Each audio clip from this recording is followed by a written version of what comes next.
Hello students, today we'll be continuing chapter 1 of science standard 8 crop production and management. Today we'll be discussing about sowing. आज हम sowing के बारे में discuss करने वाले कि हम लोग बीज को कैसे बोते हैं, बीज को कैसे सो करते हैं, ठीक है। ओके, सबसे पहले जब हम लोग सोइंग करने का थॉट लाते हैं माइंड में, तो सबसे पहले जो स्टेप आता है वो ये है, आपको सीड सिलेक्ट करने पड़ेंगे कौन से बीज बोने। अब जो सीड्स होते हैं वो कैसे होने चाहिए, हाई क्वालिटी की होनी चाहिए, क्लीन होनी चाहिए, हेल्दी होनी चाहिए।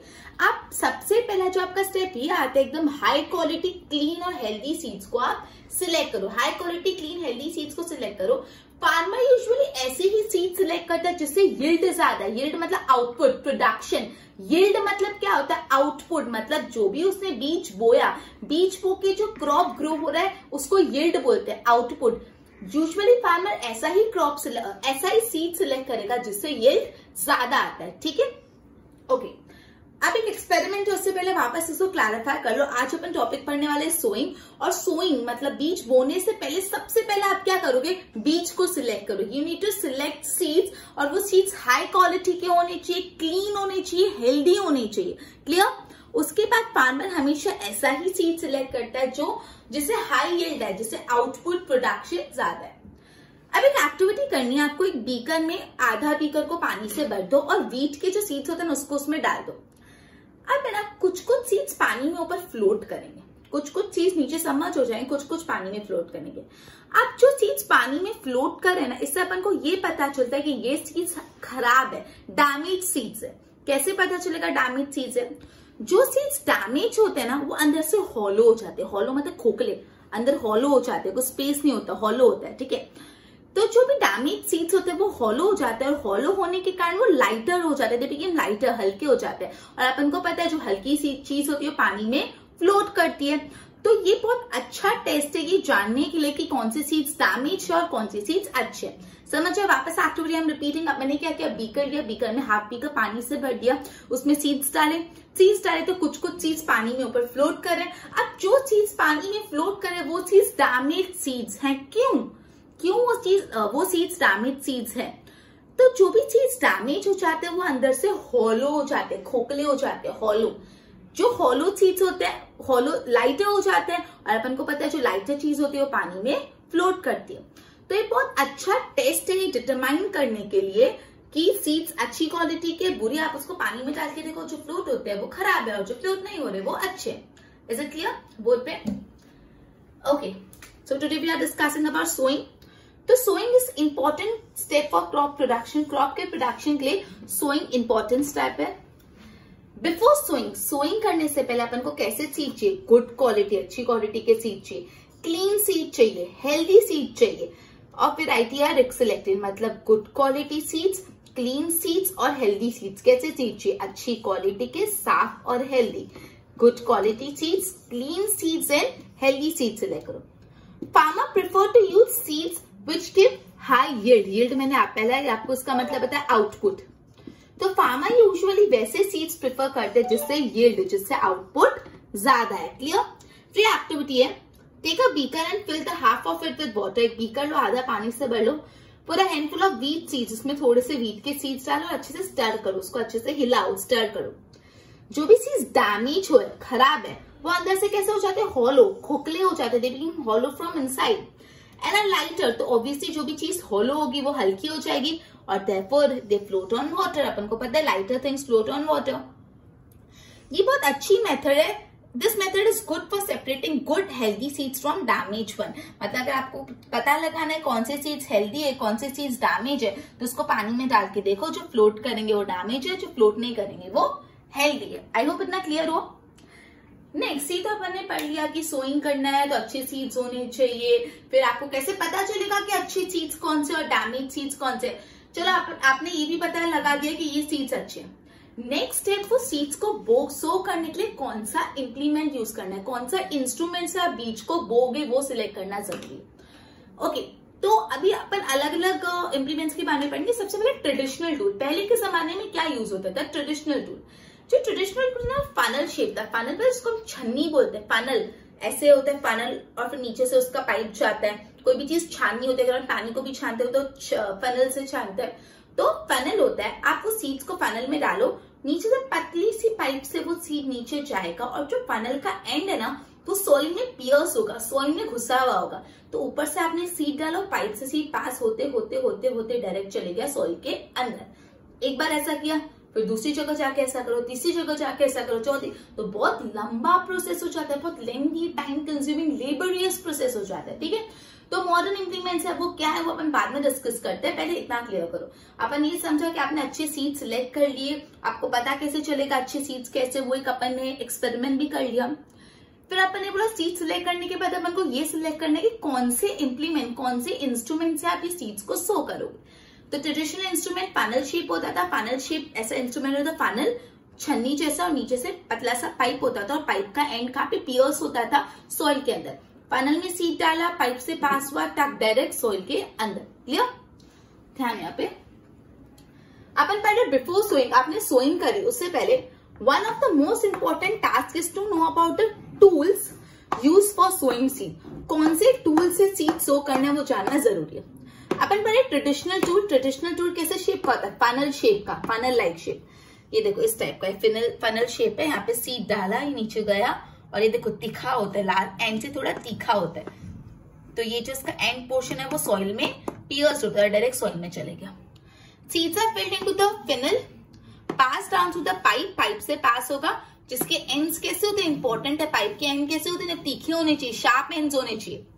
These end pierce into the soil, और ये एंड कहाँ पे घुसे हुए होते हैं, सॉइल के अंदर पियर्स होते हैं, एंड प्लेस सीड्स देयर, और इस तरह से सीड सॉइल के अंदर चले जाता है। ओके, आई होप इतना क्लियर हुआ। अपन ने सोइंग के बारे में पढ़ा, ट्रेडिशनल टूल के बारे में पढ़ा। एक बार इसके नोट्स बना लो, फिर अपन आगे कंटिन्यू करते हैं।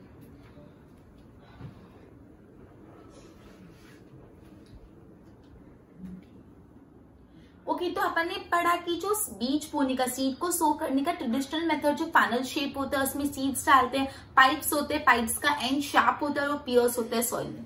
ये मेथड तो ट्रेडिशनल होगी, इसमें बहुत टाइम और लेबर लगता है। तो हम मॉडर्न मेथड पढ़ रहे हैं, हम लोग मॉडर्न मेथड पढ़ रहे हैं सीड ड्रिल। सीड ड्रिल से सीड्स कैसे सो की जाता है। सीड ड्रिल एक ट्रैक्टर की मदद से सीड सो करता है। सीड ड्रिल से ये फायदा होता है कि जो सीड्स होते हैं ना वो यूनिफॉर्म डिस्टेंस की, जो ट्रेडिशनल टूल में कैसे था, एक सीड यहाँ बोया, फिर दूसरा वहां, तीसरा यहाँ, बहुत अनयूनिफॉर्म हो जाता था। लेकिन सीड ड्रिल से कैसे सीड्स बोए जाते, एकदम यूनिफॉर्म, इक्वल डिस्टेंस पे यूनिफॉर्मली सीड्स बोए जाते, सीड्स सो किए जाते, और that too an equal depth. Seed funnel shape वाले इसमें क्या होता था, कभी कम गहराई में सीड गया, कभी ऊपर ऊपर रह गया, कभी बहुत डीप चले गया। लेकिन सीड ड्रिल से क्या होता है, इक्वल डेप्थ पे, हर सीड इक्वल डेप्थ पे बोया जाता है। अब सीड ड्रिल ये इंश्योर करता है कि एक बार बीज बो दे, सीड सो कर ले, फिर पूरे के पूरे को सॉइल से कवर कर दे। क्यों पूरे के पूरे को सॉइल से कवर कर दे, जिससे बर्ड्स सीड्स को खा नहीं जाए, इसलिए सीड्स को सॉइल से कवर कर दिया जाता है। क्लियर हुआ इतना? वापस एक बार सीड ड्रिल के बारे में अच्छे से पढ़ो। पहले ट्रेडिशनल टूल्स यूज होते थे सोइंग के लिए, अभी मॉडर्न टूल में सीड ड्रिल करके एक टूल है। सीड ड्रिल है ना, एक ट्रैक्टर के साथ अटैच कर देते हैं, ट्रैक्टर के साथ उसको अटैच कर लेते हैं, ट्रैक्टर के साथ अटैच कर लेते हैं। अब सीड ड्रिल्स का ये बेनिफिट होता है कि सीड ड्रिल से जो सीड्स है ना वो इक्वल डिस्टेंस, यूनिफॉर्म डिस्टेंस पे बोई जाते हैं, यूनिफॉर्मली, एक यहाँ पे, दूसरा यहाँ पे, तीसरा यूनिफॉर्मली, और सारे के सारे सीड्स इक्वल डेप्थ पे बोए जाते हैं, सबका डेप्थ भी इक्वल होता है, यूनिफॉर्म होता है। हाँ, अब ये ऐसा इंश्योर करता है कि सीड ड्रिल ये इंश्योर करता है कि एक बार सीड सो हो जाए, उसके बाद पूरे के पूरे को एक बार सॉइल से कवर कर लो। क्यों सॉइल से कवर कर लो इसको, जिससे बर्ड सीड्स को खा नहीं जाए। क्लियर? सीड ड्रिल से जब हम सोइंग करते तो टाइम नहीं बचता और लेबर ही बचता। एक बार आपको बता दें सीड ड्रिल का पिक्चर की वो लगता कैसे। देखो ये सीड ड्रिल है, सीड ड्रिल देखा यहाँ पे 1 2 3 4 5 ऐसे सब है, यहाँ से सीड अंदर ड्रिलिंग होती है, इसको सीड ड्रिल बोलते हैं। ठीक है, ओके। अब अपन दूसरा कंसेप्ट पढ़ रहे हैं, सीड ड्रिल के अलावा दूसरा कंसेप्ट। कुछ ऐसे प्लांट होते हैं ना जिसके सीड्स डायरेक्टली फील्ड पे नहीं सो किए जाते, उसको क्या करना पड़ता है, पहले अपन को है ना उसको नर्सरी में ग्रो करके छोटा सा सीडलिंग बनाना है। नर्सरी साथ में देखें जब छोटे छोटे प्लांट्स मिलते हैं, तो कभी कभी कुछ ऐसे क्रॉप्स होते हैं जिसको आप डायरेक्टली फील्ड में नहीं ग्रो कर सकते, उसको पहले नर्सरी में ग्रो करके एक सीडलिंग, छोटा सा सीडलिंग बनाना पड़ता है। फिर वो सीडलिंग को उठा के आपको फील्ड में डालना होता है, फिर अकॉर्डिंगली आपका क्रॉप ग्रो होगा, आपका प्लांट ग्रो होगा। तो ऐसा प्लांट जो इस तरीके से ग्रो होता है उसका एग्जाम्पल है पैडी। तो तुमसे ना एग्जाम में पूछ सकते हैं कि कौन सा ऐसा प्लांट है जिसको हम डायरेक्टली फील्ड में ग्रो नहीं कर सकते, उसको पहले नर्सरी में ग्रो करके सीडलिंग में कन्वर्ट करना पड़ता है और फिर आप सीडलिंग को फील्ड में डालो, तो पैडी। कंसेप्ट क्लियर हो मैं क्या बोल रही हूँ? कुछ कुछ ऐसे प्लांट्स होते हैं जिसको हम डायरेक्टली फील्ड में नहीं डाल सकते, उसके लिए आपको पहले क्या करना पड़ेगा, पहले नर्सरी में उसको उसका एक सैपलिंग सीडलिंग क्रिएट करके फिर उसको फील्ड में डालो, फिर अकॉर्डिंगली ग्रो का। Example paddy. ओके, अब नेक्स्ट पॉइंट ये ध्यान रखना है कि जब भी आप सीड्स बो रहे हो ना, तो आप देखो थोड़े गैप में, डिस्टेंस में बो, ठीक है। अगर बहुत नजदीक में से एक सीड यहाँ पे दूसरा तीसरा तो ओवरक्राउडिंग हो जाएगी, बहुत भीड़ इकट्ठा हो जाएगी। अगर भीड़ इकट्ठा हो जाएगी तो सारे चीज को, अगर एक ही जगह सब लोग आ गए तो क्या होगा, सबको प्रॉपर्ली न्यूट्रिशन नहीं मिलेगा, सनलाइट, न्यूट्रिशन, मिनरल सब कुछ प्रॉपर नहीं मिल जाएगा, ओवरक्राउडिंग हो जाएगी। और बीच से जब प्लांट होगा तो भी एक दूसरे से टकराएंगे और बहुत ओवरक्राउडिंग हो जाएगा।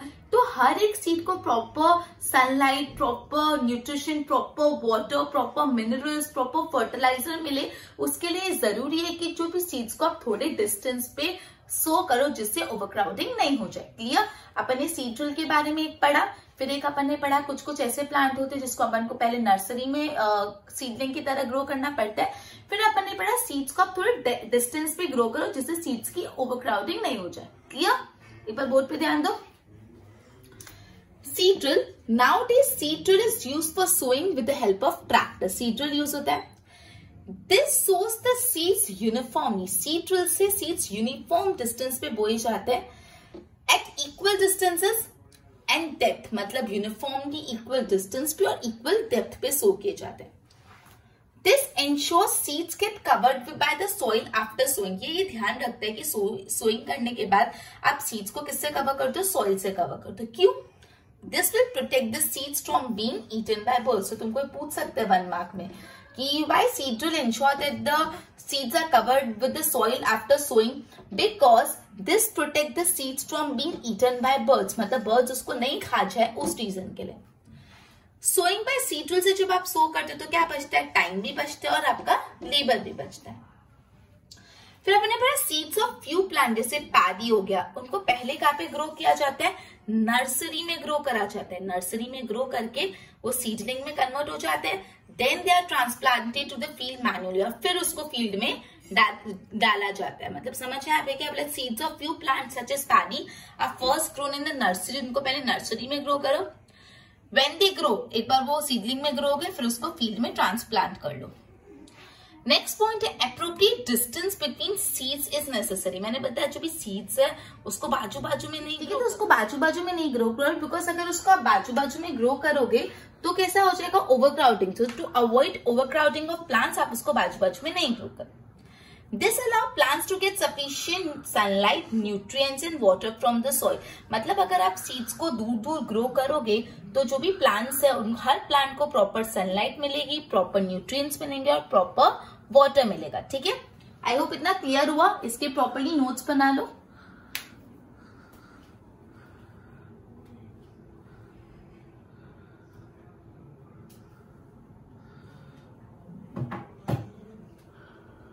अभी अपन पढ़ने वाले एडिंग मैन्योर एंड फर्टिलाइजर। अभी हम मैन्योर और फर्टिलाइजर ऐड करने के कंसेप्ट को स्टडी करते हैं।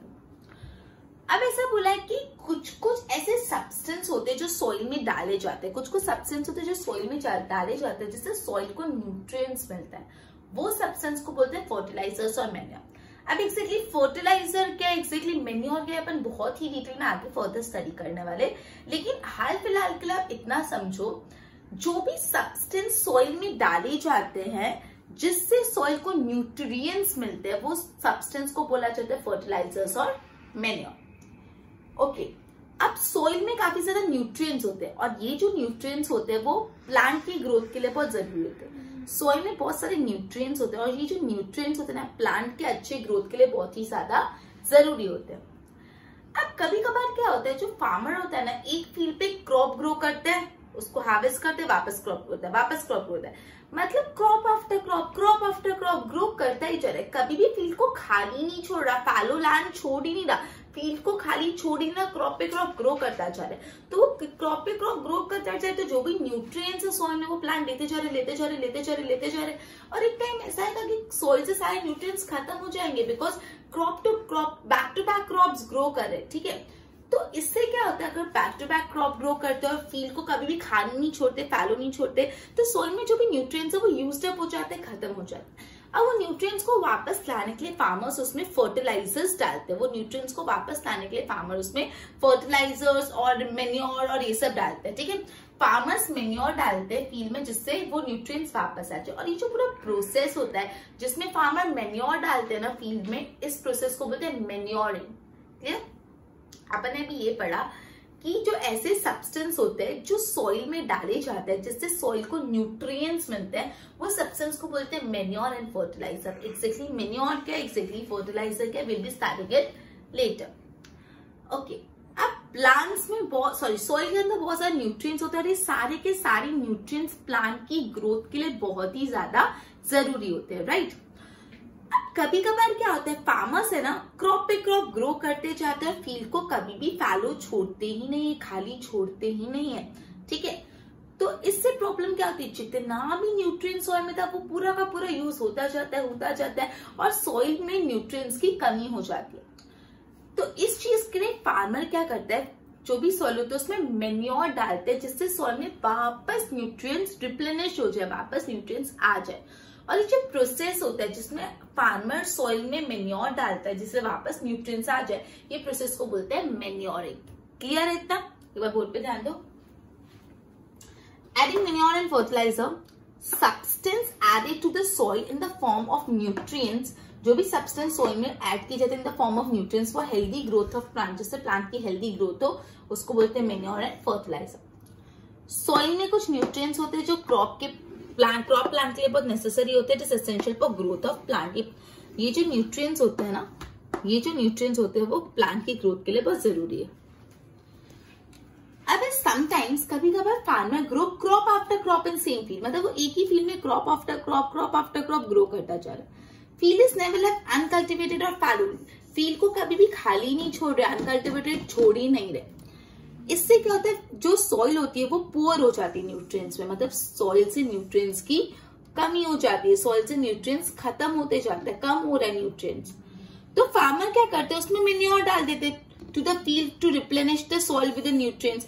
तो farmer add manure to the field to replenish the soil with the nutrients. Soil में वापस न्यूट्रिएंट्स आ जाए इसलिए फार्मर्स उसमें क्या डाल देते हैं, मेन्योर डाल देते हैं। और ये जो प्रोसेस है ना ऑफ एडिंग मेन्योर ऐड करने के प्रोसेस को क्या बोलते हैं, मेन्योरिंग। मेन्योर ऐड करने के प्रोसेस को बोलते हैं मेन्योरिंग। आई होप इतना क्लियर हुआ। एक बार बोर्ड पे देख के इसके नोट्स बनाओ।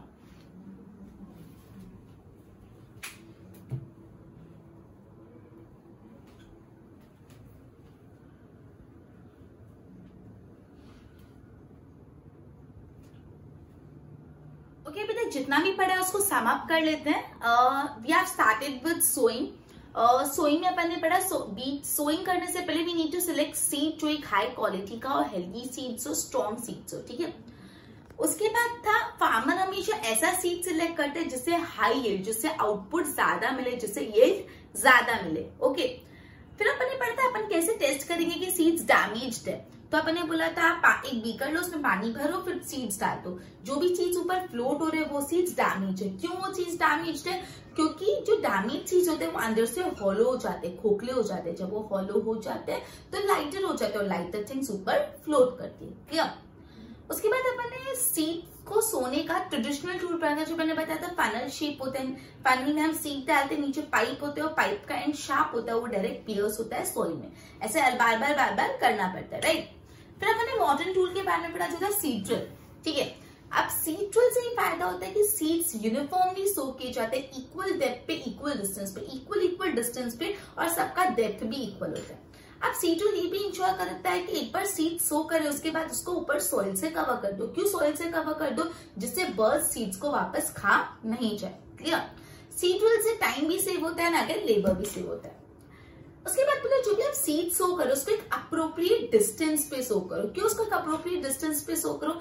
जिससे ओवरक्राउडिंग नहीं हो जाए। अगर आप बहुत नजदीक से सीड सो कर लोगे तो सारी चीज को proper nutrients, proper water, proper mineral नहीं मिल पाएंगे, बिकॉज बहुत ज्यादा ओवरक्राउडिंग हो जाएगी। इससे अच्छा आप चीज को दूर दूर ग्रो करो, जिससे हर चीज को proper nutrients, proper sunlight, proper water और सब कुछ मिले। ठीक है, उसके बाद अपन ने पढ़ा था adding manure to the fertiliser to the field. Manure और फर्टिलाइजर में अपन पढ़ा था वो हर एक सब्सटेंस जो सॉइल में न्यूट्रिएंट्स वापस लाता है उसको बोलते हैं मेन्योर और फर्टिलाइजर। सॉइल में बहुत सारे न्यूट्रिएंट्स होते हैं और ये सारे न्यूट्रिएंट्स प्लांट को चाहिए होते हैं for healthy growth of plant. अब कभी कभार ऐसा होता है फार्मर एक फील्ड पे क्रॉप आफ्टर क्रॉप ग्रो करता चाहता है। जब वो क्रॉप आफ्टर क्रॉप ग्रो करता है, फील्ड को कभी भी फैलो या अनकल्टिवेटेड नहीं छोड़ता, तो फील्ड से जितने भी न्यूट्रिएंट्स है वो यूज्ड अप हो जाता है। फील्ड से जितने भी न्यूट्रिएंट्स है वो यूज्ड अप हो जाते हैं, तो जो सॉइल होती है वो एकदम लैक ऑफ न्यूट्रिएंट्स, सॉइल से न्यूट्रिएंट्स खत्म हो जाता है। तो फार्मर इसमें न्यूट्रिएंट्स वापस लाने के लिए क्या डालते हैं? मेन्योर डालते हैं, जिससे न्यूट्रिएंट्स सॉइल में रिप्लेनिश हो जाए। और ये जो प्रोसेस है, the process of adding manure to the soil so as to replenish the nutrients back into the soil, ये प्रोसेस को बोलते हैं मेन्योरिंग। क्लियर? ये पॉइंट्स अपन ने पढ़े, एक बार बोर्ड पे देख लो। आज हमने सोइंग पढ़ा। सोइंग के लिए एक हेल्दी सीड सिलेक्ट करो, वो सीड्स का हाई यील्ड होना चाहिए। डैमेज सीड्स कैसे रिकॉग्नाइज करते हैं वो भी अपन ने पढ़ा। फिर ट्रेडिशनल टूल पर जो फनल शेप होता है, नीचे पाइप होता है, पाइप का एंड शार्प होता है और वो एंड डायरेक्ट पियर्स होता है सॉइल में। सीड ड्रिल से क्या होता है? सीड ड्रिल से यूनिफॉर्मली सीड्स सो किए जाते हैं इक्वल डिस्टेंस पे and that at equal depth. Seed drill ये इंश्योर करता है कि seeds is covered by the soil after sowing. एक बार सो करने के बाद उसको सॉइल से कवर कर लो, जिससे बर्ड्स उसको खा नहीं जाए। फिर अप्रोप्रिएट डिस्टेंस चाहिए बिटवीन द सीड्स को ग्रो करने के लिए प्रॉपर डिस्टेंस चाहिए, जिससे ओवरक्राउडिंग ऑफ सीड नहीं हो पाए और हर एक सीड को proper nutrients, proper water, proper sunlight मिले। ओके, उसके बाद अपन ने मेन्योर और फर्टिलाइजर्स के बारे में स्टडी किया कि जो मेन्योर और फर्टिलाइजर्स होते हैं वो ऐसे सब्सटेंस होते हैं जिसको जब फील्ड में ऐड करते हैं तो न्यूट्रिएंट्स वापस आ जाते हैं। सॉइल में बहुत सारे न्यूट्रिएंट्स होते हैं, तो ये सारे न्यूट्रिएंट्स प्लांट को चाहिए होते हैं। कभी कभार फार्मर क्रॉप के बाद क्रॉप ग्रो करता है, फील्ड को कभी भी अनकल्टिवेटेड नहीं छोड़ता। ये करने से जो सॉइल में न्यूट्रिएंट्स है वो सारे के सारे न्यूट्रिएंट्स यूज्ड अप हो जाते हैं। अब फार्मर ये न्यूट्रिएंट्स को वापस रिप्लेनिश करने में सॉइल के लिए मेन्योर डालते हैं, और ये जो प्रोसेस होता है जिसमें फार्मर मेन्योर डालते हैं सॉइल में जिससे वापस न्यूट्रिएंट्स आ जाए, इस प्रोसेस को बोलते हैं मेन्योरिंग। ओके, आई होप इतना क्लियर हुआ। आज का session will and over here. जितना भी मैंने करा उसकी प्रॉपर्ली एक बार नोट्स बना लो।